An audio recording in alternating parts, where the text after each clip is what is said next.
Jim, you've been doing this a long time, and you've been a part of the 30 NCAA years. for a long time. It's different for you to say you think the system is broken than it is for someone who's not an active part of this. It hurts. How has this process changed your opinion of the organization and what needs to change? And also, do you think more people in your position need to come forward and talk about this? Because usually what we hear is the opposite of what you're saying now. I think there's a lot of talk, and there's a lot of disgruntled people in the membership, and where we go from here, I don't know. But I think, like Chancellor Cartwright, there needs to be reform in the system to gain back some credibility. The credibility, I'm every day, every week, I think, kept eroding on this case.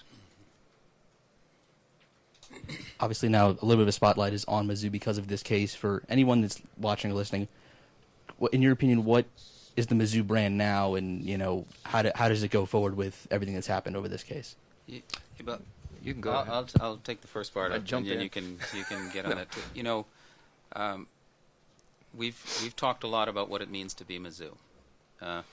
We're Midwest. We work hard. We have great ethics. We have integrity. That's our brand. It's about how we continue to do what we feel is right. And yeah, sometimes it may not work out, but you continue to do what's right. And I think, I hope that lots of people would love to be part of an institution that stands for those values. And I think Chancellor Cartwright, within 6 months, had captured, we're the university for Missouri. And I really take that seriously as far as the athletics program. We represent the state of Missouri, and we're going to do it in the right way. We're going to compete for championships, but we're going to do it right, and we're going to have quality individuals leading our programs and student athletes that people want to be around and feel good about representing Missouri. So I think our brand is strong, and we're only going to get stronger. Jim, how, if at all, does this impact any evaluation of the football program and of Barry that you'll do after the season is over? This is completely separate. Although, as I said, Barry has done a really good job. We're focusing on this today, and after the season, we'll talk about that. Jim, right here. How were the student athletes that were caught cheating in this case, how were they held accountable? So the ones that had eligibility remaining sat out. So softball, baseball, and a couple football players sat out of games over 2 years ago, and so they sat out, and then and that was in cooperation and agreement with the enforcement staff of the NCAA.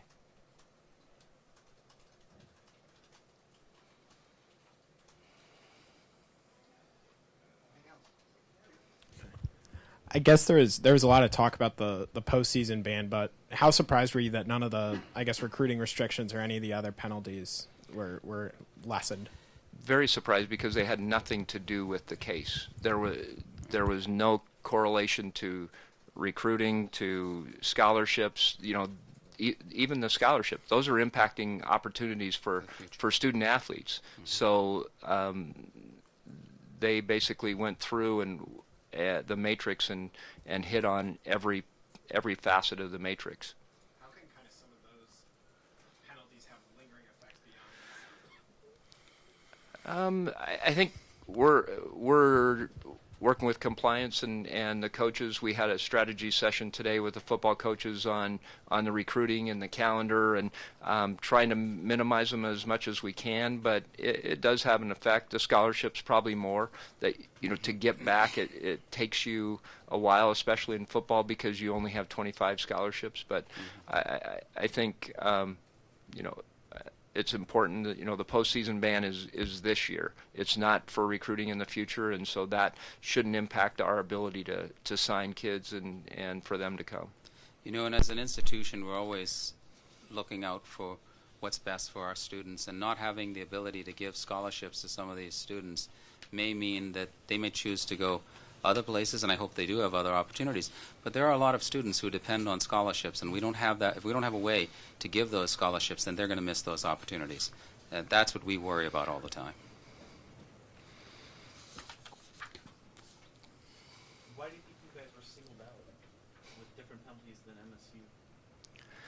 They went through a different process. That was and it's a newer process. They came after our case. Is it summary disposition? No, is that the term? It's the other. We were trying to go through negotiated resolution is the new term and a new process. So that came after. It wasn't available to us. We had tried to do a summary disposition with the enforcement staff, but the Committee on Infractions picked our case out, and I think what I said previously, that maybe they wanted an academic case. You know, your question gets to our confusion, right? Is that what is different? If you line up those two cases, extremely similar, and yet the outcomes are drastically different. That's why it's so difficult for us to explain this to our student athletes, our coaches, our fans, and others. So that is a big part of the challenge.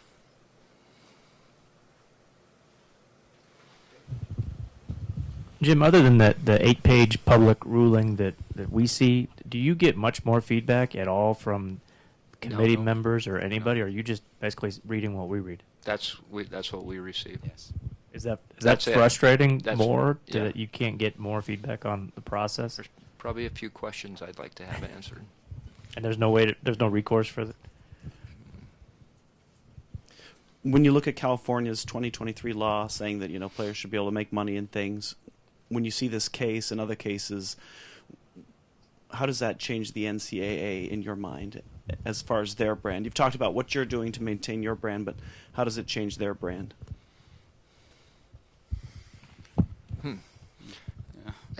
I don't know where that's going. I think that we've had a recommendation of guiding principles from a committee that worked on that, the name, image, and likeness, and there's going to be discussion at the conference level, and then from that legislation will come up through the membership. So I'm not sure where it's going exactly, but it's probably a year and a half away from having any kind of change as far as what we deal with on a daily basis. Chancellor, Jim said he wouldn't do anything different throughout the process. If you go back to the beginning, is there anything you feel could have changed the outcome or that you would do differently if Missouri found itself in this position again? I can't think of anything right now that we would do differently. If we found out that something was happening, we would immediately self-report, right? We would immediately work with the enforcement staff. Yeah. We would do all the things that we did. We would certainly hope that we'd get a different outcome that time. So you both would choose to cooperate again? It's the right thing to do. It's an NCAA rule. Has there been any conversations with Mike Glazier at all about the outcome and if it changes his compensation at all? Conversations, yes. Obviously, he and actually, I think he's available for questions from people if you want to access him. I think Steve Owens in the back has his contact, or I can get it for you. But no, nothing on the compensation. You mentioned that you got a call last night with the decision. Who called you, and what kind of did that? Who's in charge of communicating that with you? No, it's a letter basically all received. So you didn't really have a chance to respond or anything. Oh, there's no response. Yeah. And I guess who were did you immediately tell the coaches, or what's kind of the first steps? Yeah. We tried to. It takes a little bit to go through what is the. What's the impact, and then we let the coaches know, and then determined on timing of how we can. There's a rule also that we can't promote or let people communicate it publicly of when the decision comes out. So we have to be careful about that, and just wanted to make sure we did it right. I know this is early, but is your mind to lead a charge for some sort of reform here? Do you think some of the athletic directors, other in the NCAA, who are agreeing with some of the things you're saying today, would be willing to make this a priority and trying to make some sort of changes here? I think that it'll definitely be a topic of conversation, and with the membership it already is, with the members, with the commissioners, and hopefully working with the NCAA staff to make it better. Mm-hmm. Yeah, great. Last chance. Again, thank you all for coming out today. Thank you so much. Appreciate it.